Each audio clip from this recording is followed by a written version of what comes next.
All righty, welcome. I am Heather Pierce Campbell, the legal website warrior. I'm an attorney and legal coach based here in Seattle, Washington, serving entrepreneurs throughout the US and the world. Welcome to another episode of Guts, Grit, and Great Business. I am super excited to have Steve Hoffman with us today. Welcome, Steve. It's fantastic to be here. Thank you for having me. Oh, we're going to have so much fun. I know you are a guy who loves to talk about business and entrepreneurship. And I do. I know the first time we connected, I could just feel your enthusiasm for it and your love of entrepreneurship. And so I knew then we were going to have a great conversation. For those of you that don't know Steve Hoffman, who goes by Captain Hoff, I love that, is the chairman and CEO of Founders Space, a global innovation hub for entrepreneurs, corporations, and investors with over 50 partners in 22 countries. Hoffman is also a venture investor, founder of 3 venture-backed and 2 bootstrapped startups, and author of several award-winning books. These include Make Elephants Fly, Surviving a Startup, and The 5 Forces. In addition, Hoffman served on the board of governors of the New Media Council, was the founder and chairman of the Producers Guild Silicon Valley chapter, and was a founding member of the Academy of Television's Interactive Media Group. Welcome. I'm so happy to have you, Captain Hoff. Thanks, Heather. I want to help your entrepreneurs. So fire away. I know you do. This is going to be fun. And I can tell based on the work you do in your business that you care a lot and that you love your work. I do. I've worked with hundreds of entrepreneurs. I've also done 3 venture funded companies and 2 bootstrapped. So I know all sides of the coin. Yeah. And I invest in companies. I advise them all over the world. Love that. What started you on the path of even being interested in business or entrepreneurship? Well, I've always been entrepreneurial. And I always wanted to do my own thing. But I actually began working in Hollywood. I had got my master's degree in film and television from USC. I got my first job was in a Hollywood television production company. I worked my way up the ladder, became a development executive in that company. Then I got the opportunity to actually go to Japan and come up with new ideas for video games. And I worked on a whole bunch of projects there. And then I came back to the United States, determined to start my own company. And since what I knew was entertainment and technology, I started a game company. A game company did really well. Our first product was called Gazillionaire, which is how to become a gazillionaire, which is sort of what I do today, teaching entrepreneurs. And I just went from there. Oh, that's so fun. What a path. When were you in Japan? So I was in Japan in the 90s, and I was working for Sega. And that's the big video game company that when they just surpassed Nintendo. Oh, wow. That's so interesting. So I went to Japan twice in the 90s. You did? I did, as part of a student exchange program that was in place with our high school. And I was in a little town called Kamakura initially. And then the second time, like Buddhist temples, right? It's like it's a beautiful little area. Right near Tokyo. Yeah, exactly. And then the second time was in Yokohama. Okay, close. Yeah, where were you at? I was in Tokyo. You were in Tokyo. Yes. Yeah, very cool. Well, I love Japan. And the irony is that now, coming out of COVID, my son is 9. He's really gotten into he watches little cartoons on TV and he has seen some anime and we love some Japanese made films. And he's like, Mom, I want to go to Japan. And I'm like, me too. Let's go back. I know. Super fun. Well, and I love it. So you came back, you started your own business in entertainment technology. You started a game called Gazillionaire. Was that the first of your businesses? That was the first. And we actually did a series of these business learning games. So games that teach you business, and they did really well. And they are actually still around today. So like, Really? yeah, if you want to Congrats. become a gazillionaire, you can. You can download the game, go to gazillionaire.com. They actually, our games started to be used in all these high schools and colleges That's for kids. Yeah, to phenomenal, right? teach people how to do business in a really fun, entertaining way. And I'm still doing that. I'm trying to teach people how to do business in a fun and entertaining way. Where does your teacher's heart come from? Oh, my father was a professor, so it probably Mm, comes from there. makes sense. Makes sense. Right? Some people really love doing, and some people are able to do both, teach and do. I And like so, teaching and doing. Teaching yeah, is revitalizing. I yeah. love, every time I engage with an entrepreneur, when they come into founder space, our startup Mm, accelerator, I'm teaching them what they have to mm, do, what they have to, and I don't just teach venture fundable companies. I think every entrepreneur, the basics are the same. It doesn't matter if you're opening up a restaurant, a small mm. business, whether you're scaling to be one of these huge tech companies. At the beginning, you have to think of the same things in order to make it. Yeah. Well, and I just breathe a sigh of relief hearing you say the basics are the same, right? So if you're listening, wherever you are on the path, this conversation is for you. And I think you're going to hear some good stuff today. Um, so was there ever a point, because you built like you've gone through multiple iterations, right? Built multiple businesses, 2 bootstrap businesses. Was there ever a point where you wanted to give up on business? Ah, multiple points. It's tough. When you're doing a business, a lot of times you can't see the light at the end of the tunnel. There's all Mm, these obstacles in the way. I never ran a business where there wasn't a point where I hit a low, where you're mm, just like down on the floor. You're like, I can't do another round of meetings. I just mm. can't get up and do this. And then you have to pick yourself up, because if you don't, it's going nowhere. And it's all up to you. And a lot of times you borrowed money, you put your reputation on the line. It can be very stressful. That's why, one of the first things I write about in my book, Surviving a Startup, is you got to get buy-in from the people around you before you become an entrepreneur. Like, Mm, don't do it after, mm, and this means your family, your close friends, your spouse, your kids, because if you're going to do it, you're going to take risks, and it's going to be mm. really tough. And the last thing you want to be doing is fighting with those people Right. about what to Well, do.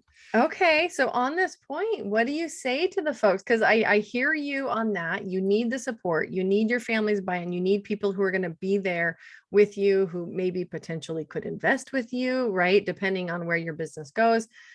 What do you say to the entrepreneurs that have naysayers in their life or in their Well, I family? say a couple of things. Yeah. Uh, it depends who the naysayer is. If the naysayer is a brother, a sister, an uncle, you can ignore them because unless you're living with them, like Right. my rule is the ones you live with, you cannot ignore. They are there Mm, on a daily basis. So whomever you live with, your kids and usually your spouse, yeah. they have to want to go on this journey with you, because Mm, you think you're going on the journey, but you're going on the journey together. Like, it's their lives you're dragging into this. You'll be working all the time.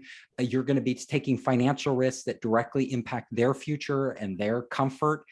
You're going to be under a lot of stress, which every day you come home, or if you're working from home, every day it's there. So the last thing you want is them, feeling resentment, like they mm, didn't want to do this. If they aren't going to be on board with you doing this, then find something else. There's a million things to do in life that you could be very successful at. Entrepreneurship is just one. I mean, it's made mm, out to be the big thing, but it really isn't. You have to be like, they have to be like, yeah, I'm all in with you. This is great. We want to do, this is what we want. That's, your spouse has to be saying that. It's not what you want or I want, one of us. This is what we want. And if you go into that as a partner, and they don't have to be your business partner, a lot of times that doesn't work, but as a mental partner and a mental ownership of the business with you, then your chance of succeeding without getting divorced or some other, or having all these other problems, much higher. mm. You said 2 things that actually gave me goosebumps. One is they have to want to go on this journey with you. And my immediate reflection is what a responsible and comprehensive way to think about getting into a business or entrepreneurship. Because I do think, some people are really thoughtful about it. Some people just leap, right? And then you also said about entrepreneurship, it's made out to be the big thing, but it really isn't.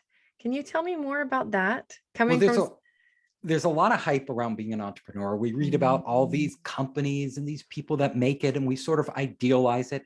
But in reality, there's so many different paths through our lives that we could take. In some people, you have to know your personality, and not just your personality, but the personality of your spouse or partner, whomever you live with, their personality. Because some people handle stress really well. Yeah. And other people, when it comes to uncertainty, when it comes to stress, especially finances, right, tolerance, they can't handle it, Yeah. And even if you can handle that, if your spouse can't handle it, you're going to be putting them through the ringer, like with this thing, when you're draining your 401k account and all these other things, it's really stressful. So understand who you are as a person and who you are as a unit with this other person you cohabitate with, and what you want out of life. Because there's a lot of ways to make money. There's a lot of ways to be successful in this world. You can work for a big corporation, you can do investing, you can do all these different things. Entrepreneurship is one way. And honestly, most startups fail. Like if you understand this, I mean, none of us go into this thinking we're going to fail, but I tell you, no bank robber goes into a bank thinking they're going to get caught.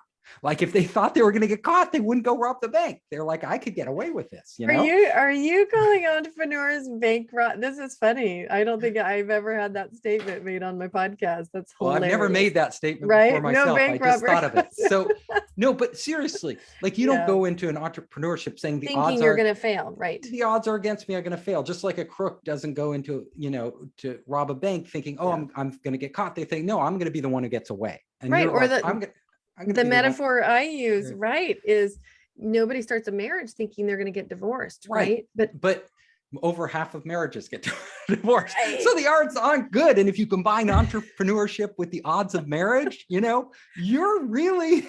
Just stop listening now. Yeah. I know. The odds are really stacked against you. So what I try to do, like in my books and in my personal talks, is say, yeah, that's fine. Like these are the odds. It's risk reward payoff. Like the rewards are huge, but the rewards are only huge if that's what you want out of your life. And if those are the risks you're prepared to take.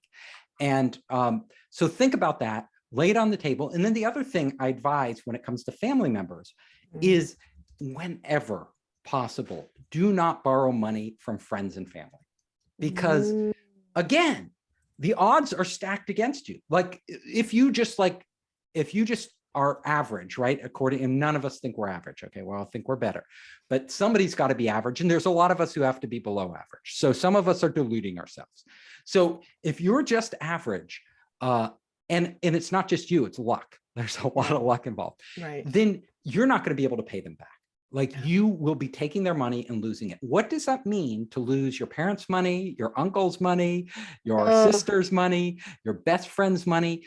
Are they going to be as forgiving as you are of yourself, or maybe your spouse is? When they won't understand. Like most of them just read the same stories you do, and they think that you're going to be successful and they want to support you and this and that. They don't really think ahead to the point where you can't pay them back and what that will mean for your relationship. And the last thing you want when your company is failing, when you're struggling, when you is pressure from your friends and family. Like you want them to be supportive at that time. Like it's a shoulder you can cry on, somebody you can go to for help and talk to. You don't want them to be secretly like annoyed. Right. And also angry. Going through that loss. Yeah. Yeah. And if it's their retirement funds or funds that they put away for something special and you're losing it, like there's a price they're going to be paying. Yeah. So I tell them, if you can't get experienced investors, angel investors at the beginning, to lay down some money for your company, and you don't have enough money to do it yourself, maybe it's not as great an idea as you think it is. Mm. maybe you're not as great a salesperson as you think you are. Because honestly, don't take friends and family money. If they want to like live the high life with you, give them a few shares like of your company, give them some shares. Then it's all upside for them. Like if it does great, they're like, yay. If it doesn't do well, they're like, oh, I'm so sorry for you, but, and really, to me, that's more important than the money. So I never took money from friends and family. I love that, Will. And I just love that you're I a never regretted that contrarian. decision. Yeah, Yes. you're really a contrarian on that point, because what do you hear from other even, small business startup coaches and people in the space is like, right, if you have to, that's what you do. And I just love that you're like, no, what is the whole purpose anyways? And if these people, which, I mean, it gets back to, entrepreneurship is made out to be the big thing. It really isn't. Our families, our life, the way that we, enjoy ourselves and build relationships is the big thing. And I think that you just beautifully laid out how you keep that front and center in your training and your education. And a lot of people go into entrepreneurship for the wrong reason. And the number one wrong reason I hear is I want to work for myself. I don't want to have a boss. That's why I'm doing this. And I tell people, oh, why don't you want to have a boss? Well, because, the boss doesn't understand me. The boss is a slave driver. The boss doesn't appreciate all the work I do. And I'm like, if you want to guarantee that to have the absolute worst boss in the world, the nightmare boss, the boss who never leaves you alone, the boss, even when you wake up at 2 a.m, is there in your head, talking to you, telling you you could do more, you could do things different, stressing you out, then work for yourself. You are that boss. Like you're the worst boss you could ever have. Any other boss, like you can just say, oh, screw them, I'll get another job, or I'm not going to pick up the phone and I'm going to go on vacation. You, as an entrepreneur, you never have that luxury. That is, I mean, I love this. You are the worst boss you will ever have. It's so true. Oh my gosh, people listening are like, holy cow, yes.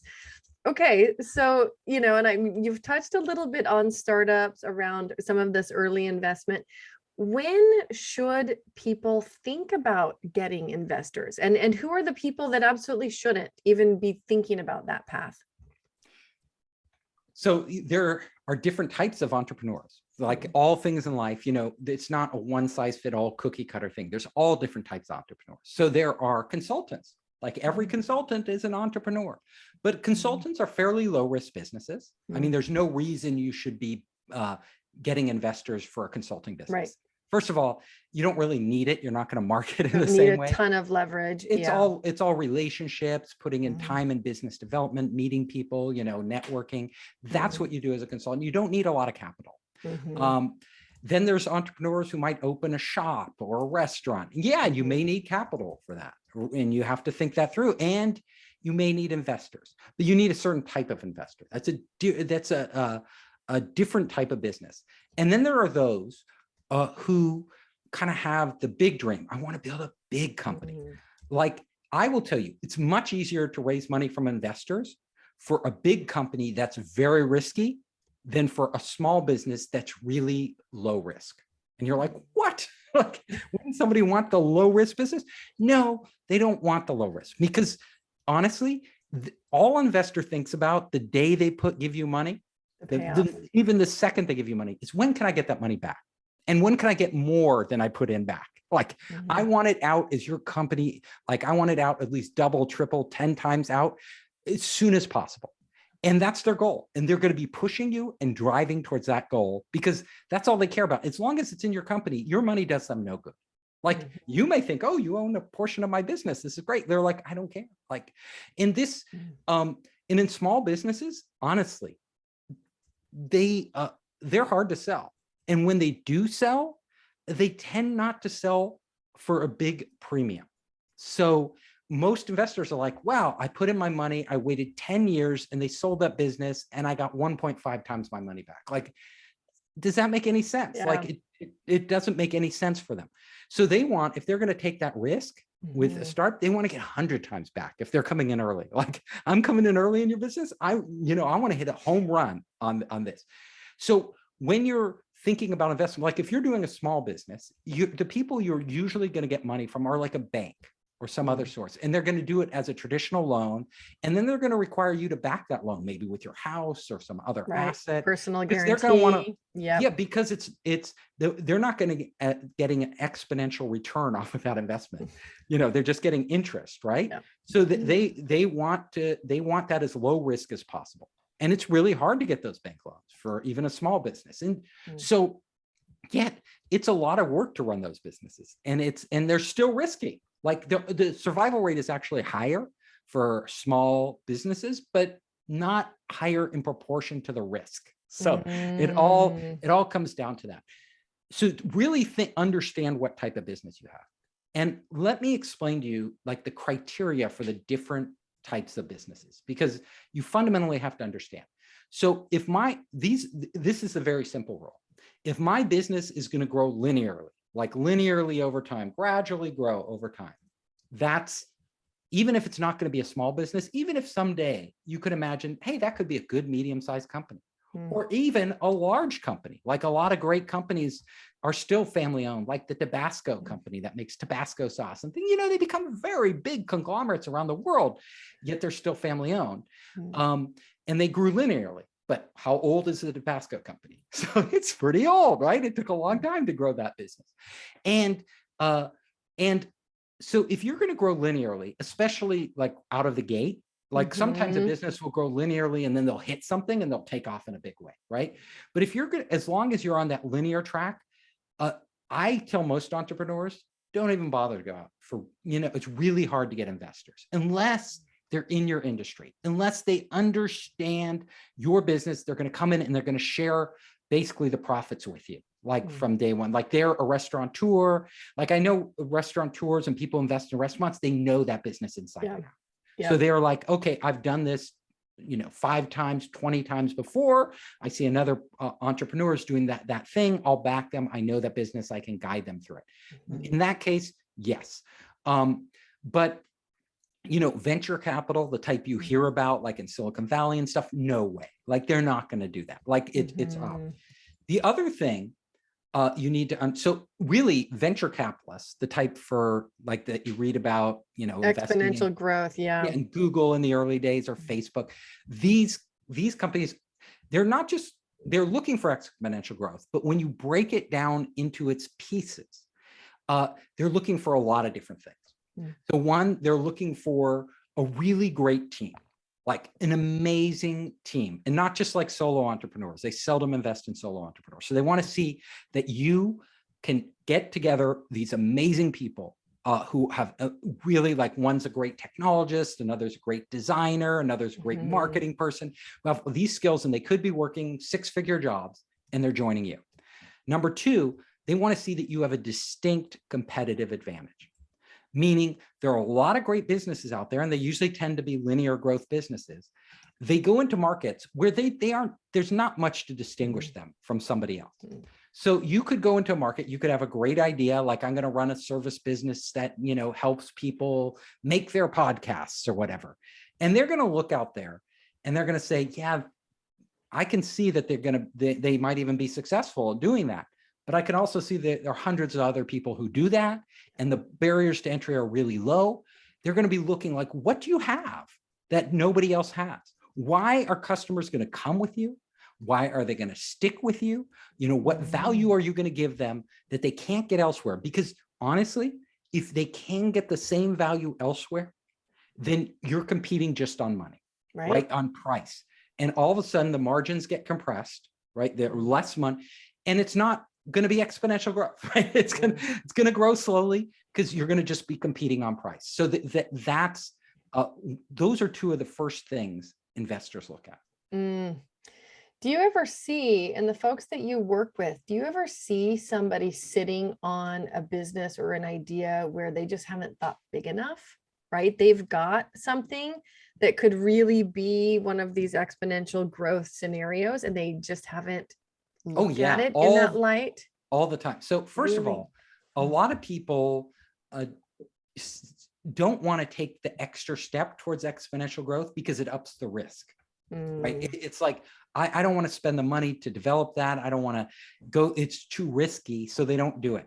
But like I said before, investors don't mind risk if the rewards are high enough. Like the risk, they take that out of the equation. Like it doesn't matter. Like if the rewards are high, of course, everybody wants to minimize their risk, but their main criteria is big reward. So, and there's companies out there who simply have the wrong business model. Like I'll tell you, like there are companies out there who launch on Kickstarter all the time, and they like might build a little gadget or come up with an invention or, you know, something, and they put it on Kickstarter and try to raise money. But what they don't realize is that that business is going to be tough. And a lot of it, one of my critical rules is anytime you have a business where you have to go out, acquire a customer, they use your product or service, and then they disappear and you never see them again, really tough business to grow exponentially. Because every single time you need you're going to have to replace that customer to keep growing. Right. And customer acquisition is expensive. Super. Like your employees and your customer acquisition costs are usually your biggest expenses as a startup. So if you have to go out and acquire that new customer and you can't hold on to that customer, it's going to, I've seen Kickstarter companies and they raise like $10 million. They shoot up like they have this cool gadget or something. Everybody buys it. And then all of a sudden, you know, they just plummet back down. Yeah. And why are they plummeting back down? Well, they have to go out and start to acquire other customers. It's a one-time purchase. It's a one-time purchase. At the same time, competitors are coming on. And the competitors are like looking at their business and they're like, oh, we could acquire those customers. We could build that. That's not that hard. So they start building the same thing. And since their initial customers left, they don't have anything. They're just like on an even playing field. If they haven't built a really big brand, they don't have anything. So I tell entrepreneurs, if you're going to take this leap from one type of business, like make sure that when you get a customer, you get that customer, you lock them in, you hold on to them. And there are two things. Number one, recurring revenue. Yeah. Recurring revenue means that when a customer engages with you, you are continually providing them with value, continually. And the more they engage with you, the more value they get.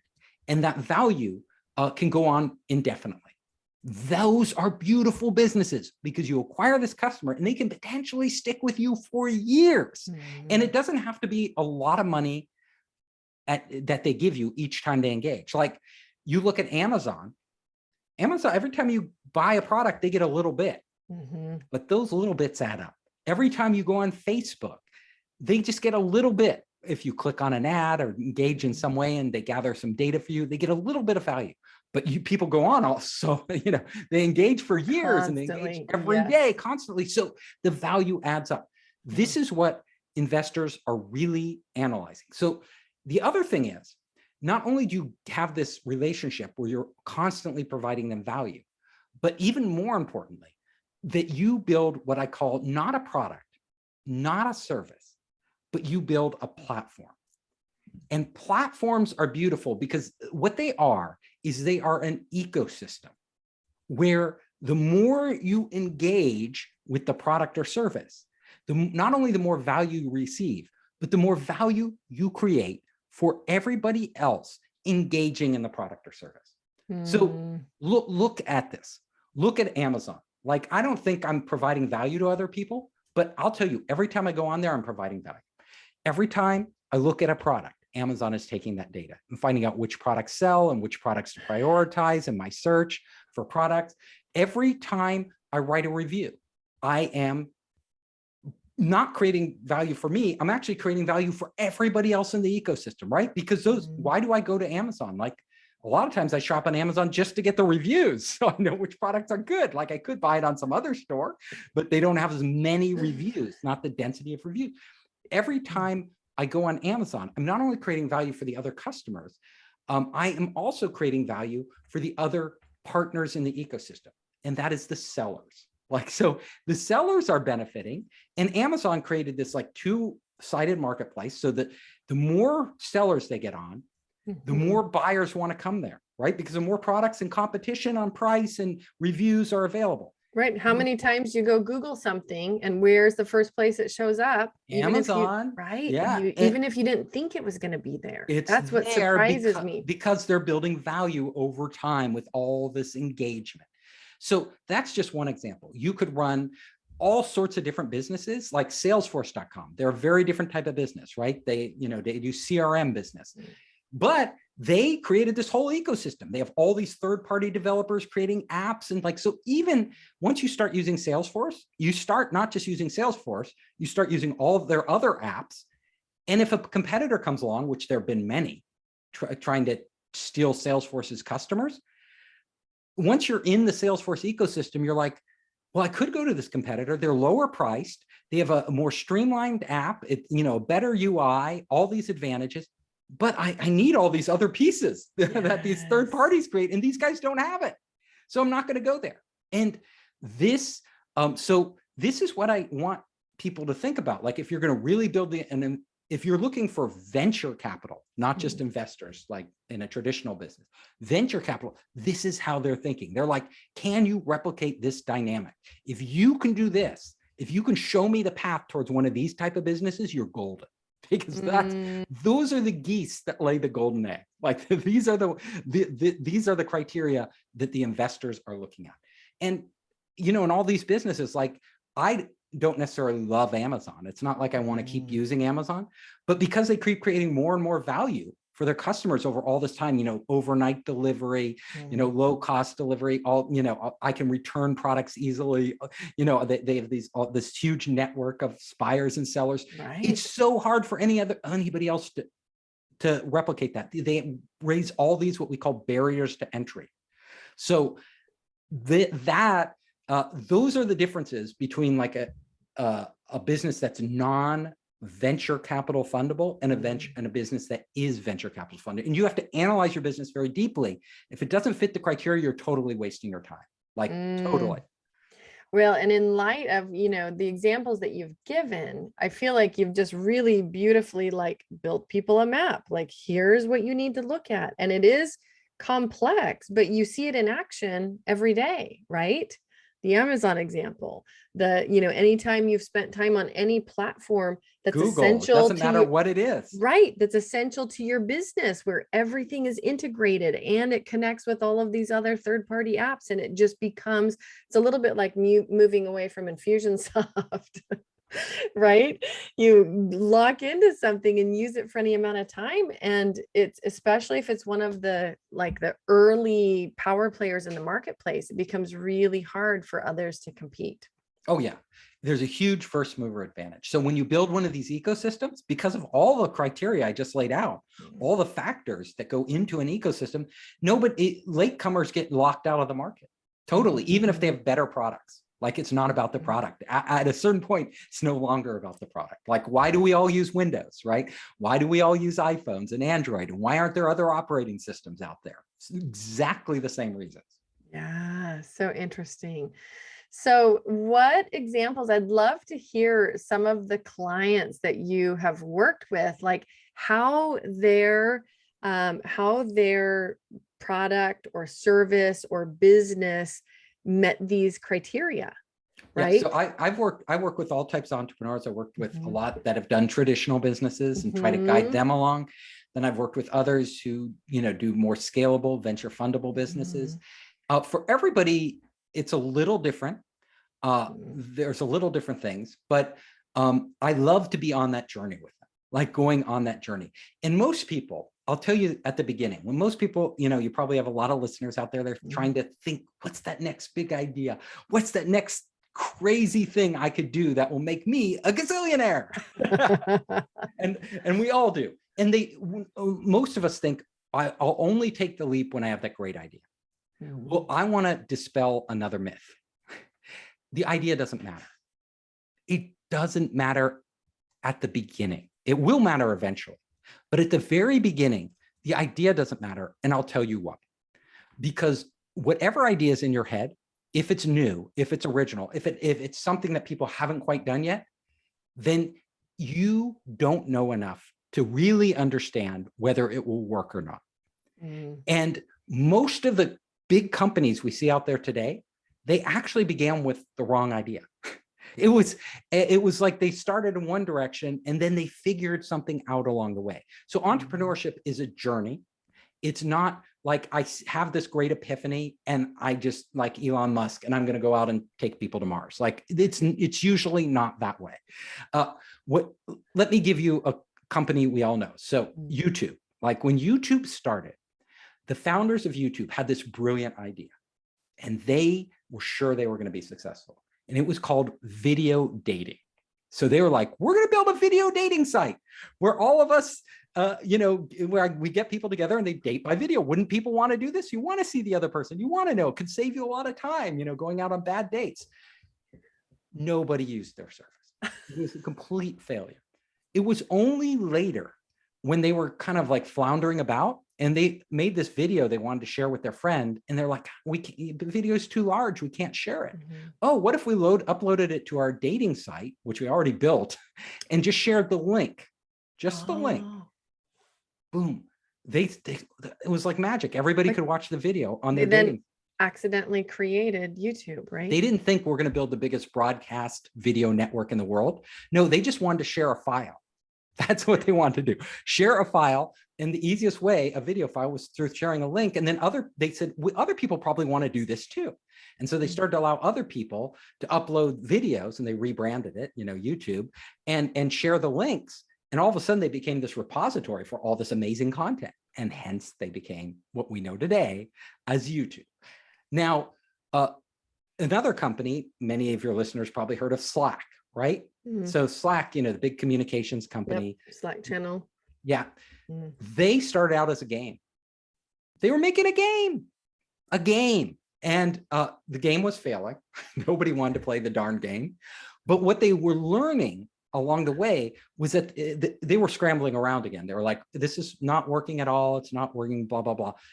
What they figured out along the way was that their engineers had developed for themselves internally a hack, a way of communicating through instant messaging that made it really easy to collaborate. And so the CEO, being smart enough, said, hey, that thing works really well and nobody's playing our game. Why don't we see if other people want to use this and make that our product? That is when they became the Slack we know today. I love that. So it's really just about committing to getting started, like walking the path. But there's even more to that. So yes, it's about walking the path and commit, but I say it's not enough just to get started. So you have to get started in the right way. So in my Surviving a Startup, I write more about this. I write go really in depth on what the steps you take. So what you really want to do is pick an area you're super interested in, like an area that you're I really passionate about the restaurant industry, and I want to go in there and use new technologies or new methods, new business models, and try to transform that business. And that's what I'm really passionate about the fishing industry. And I believe that, we're overfishing the oceans. The oceans are being polluted. The working conditions on these fishing vessels is atrocious. I want to go in and revolutionize this industry, like solve their problems and make it a better industry. So if you are really interested in this, come up with 20 ideas. 20 ideas.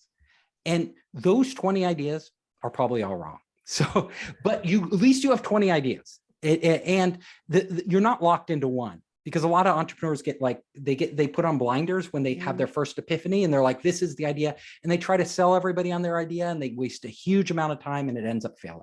Instead, just say, I have a lot of ideas. I want to go in there, but I want to figure out what works. And then the first thing you do after you have 20 ideas is you don't build a product. You don't even go talk to customers. You don't try to raise money, that's for sure. So what do? You go out and find other like-minded people like you who have complementary skills, who can help you not just have ideas, but actually help you implement them, help you build them and take them to the customer at a very low cost. Because I'm talking us entrepreneurs who aren't already insanely wealthy and famous and can just raise millions of dollars off ideas. So you find these people. One could be a technologist, another designer, another, somebody in the industry who has a lot of connections, can connect you, and you bring them in at an early stage of your startup and you say, I have 20 ideas. I'm sure each of you has 20 ideas. So together we have 100 ideas, that we can go out and explore. But what you want are people that are super passionate about solving the same type of problems you see in that industry. And because of that, all of a sudden, if you do this at the beginning, I see so many people go out on their own and nothing ever happens. But if you get the right people on board at the beginning, first of all, you end up having better ideas, because now it's 2 brains, 3 brains, 4 brains working together on this. And you're critical of each other. You're questioning each other.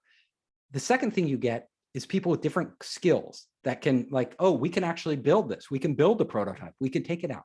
And the third thing is you all get to go out together and engage the customers. That's the next step. Like, you haven't built anything yet. You don't even have, maybe you have a PowerPoint. That's all you have. Don't go to investors with that PowerPoint. Go to the customers.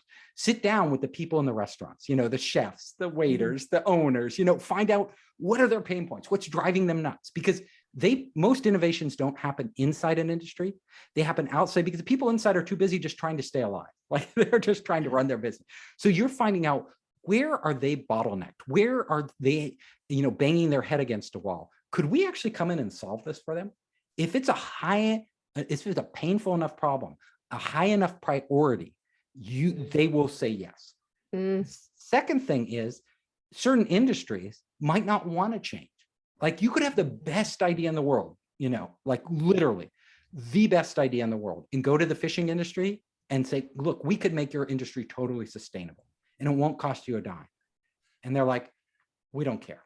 Like, we don't want to change the way we do things. I've had people with medical products who've gone into hospitals. Like, this is such a better medical product than you ever have. Like, it's amazing. It's so much better for the patient. It'll save this many more lives. My sister has been in medical sales. I know exactly what you're talking about. And then the hospital's like, well, we don't want to change how we do things. Right. We don't want to have to retrain our team. We don't want to have to, whatever. Or can you get insurance to pay for it? If insurance pays for it, we'll do it. If not, we won't. Like, things like that you would never anticipate. You're like, you could save lives, you could make money, you could do this. And they're like, no, we're not doing it unless you meet these factors. So you don't realize those things till you're in the industry. If you're in the fishing industry, they may have their own priorities. They probably do. Like, how can we pay less? How can we make more money? How can we do that?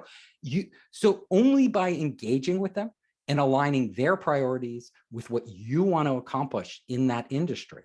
So if you can come to them with a solution that's more sustainable, and you can make them more money, cut their costs and do all these other things, then they'll probably turn around and say, okay, I'll look at that. Like, that's something like we'll look at.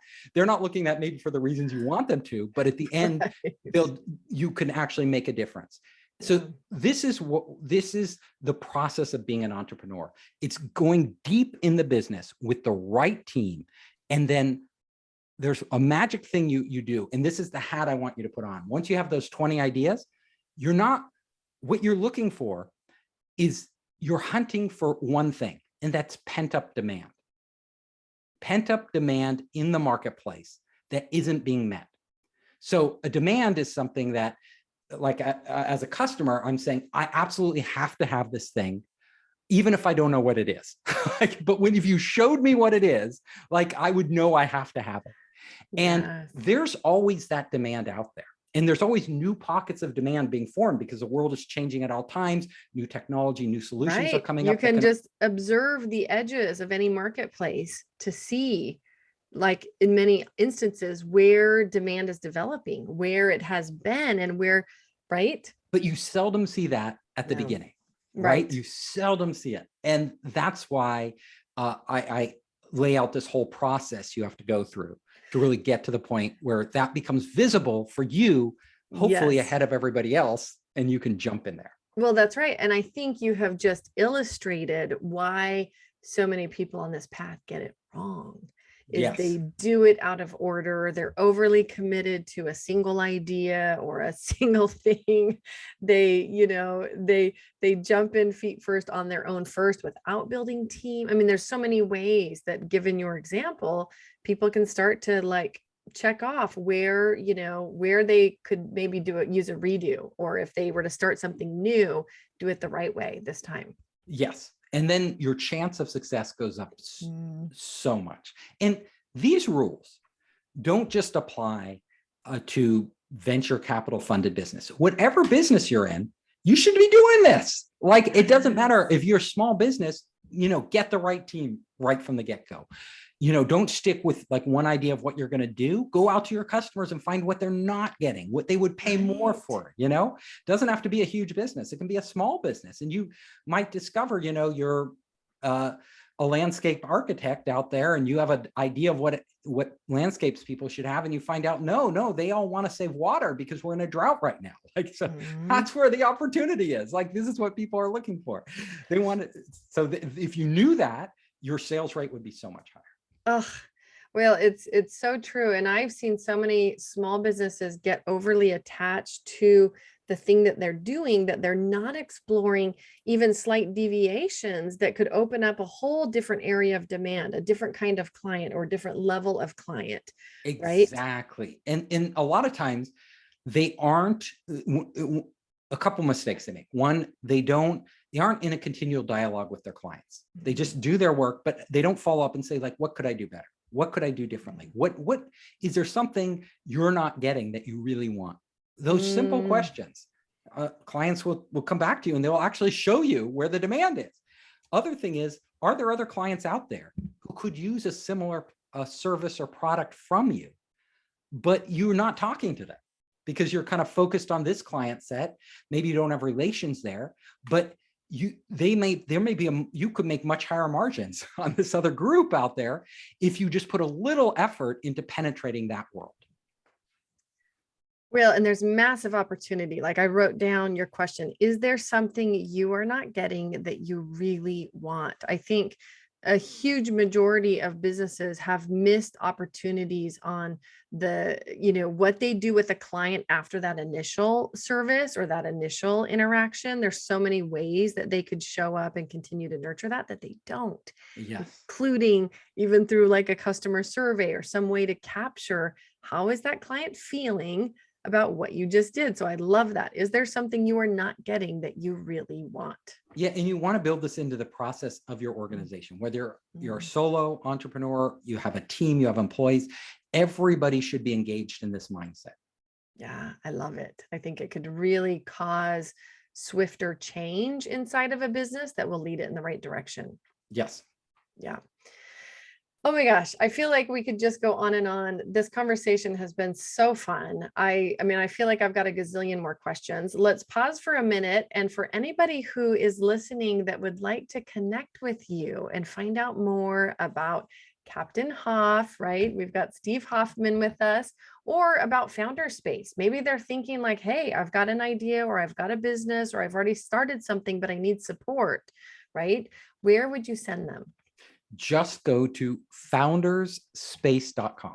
Founderspace.com. You can reach out to me there. I have tons of educational materials, a lot of free videos and other materials. All your books. I've been on your site. All my books are there. Everything's there. Mm-hmm. I'm also on almost every social network. So just search for Steve Hoffman, Founders Space. You can go to LinkedIn. That's a great one. Yes, I'm a huge fan of LinkedIn. I love connecting with folks there. Steve, you're a gem. I can tell how much fun you have doing this and working with people in this space. It really shines through. What final tips or action steps would you like to leave listeners with today? So I could go on, but I will give them just a couple of pieces of advice. So first of all, when you're being an entrepreneur, a really important thing to do is pace yourself. Like, this is a marathon. It's not a sprint. It's not going to happen overnight. And being an entrepreneur takes a lot of hard work. So be prepared to put in the hours and the time. And the second thing I want to say is that when you're on this journey, the number one thing you can do to really help you along the journey is to get feedback and be open to feedback. A lot of us, you should always be questioning yourself. You should question every assumption, everything you do. And just at night say, are we doing this the best way possible? Are we on the right? Is there another path we could be taking? How could we improve our product or our service? How could I improve myself? How could I make myself better? Always be questioning. And then get advisors, outside advisors, to come in and tell them honestly the struggles you're having and listen to what they say. People with experience, other people have been entrepreneurs and run successful businesses. What feedback can they give you from their lives? Be really open to what they're telling you, because we all want to think we know it and we figured it out. But no matter how long, you could have been in this business 10 years or 20 years, you're still a lot you can learn. And I'll tell you, the world is changing. So even if you like knew everything, absolutely everything, which nobody does, tomorrow you won't. Because the world will be different tomorrow. There'll be different things out there. You know, who thought of social media? Who thought of cryptocurrencies? Who thought of like us spending all this time on our smartphones? Nobody, you know, people back, 10, 20 years, they didn't even imagine these things. And there'll be equally profound changes coming around the corner. Steve, that is just amazing. I love that advice. It honestly makes it feel more fun to me, like the idea, because I think so many entrepreneurs are lonely, right? And work it's hard. Yes. Yeah. It's especially hard. if you're working at home these days, and you're, right. Isolated, and, and the relationships you might have over Zoom or even with clients that you meet face to face might not be personal enough. So yes, actually, that's why the advisors are important too, not just for giving you advice, but for just having somebody to talk to, really close friends who maybe you advise them on their companies, they advise you on yours, things like that. Those relationships are what make entrepreneurship fun, make you more successful, and help reduce the stress. Right. Make it a sustainable journey. Yes. Yeah. Well, Steve, I so enjoy you. I'm so glad we had the chance to connect. I really appreciate you coming and sharing your time. I know that my audience is going to get so much from this conversation. Thank you so much, Heather. It's been wonderful.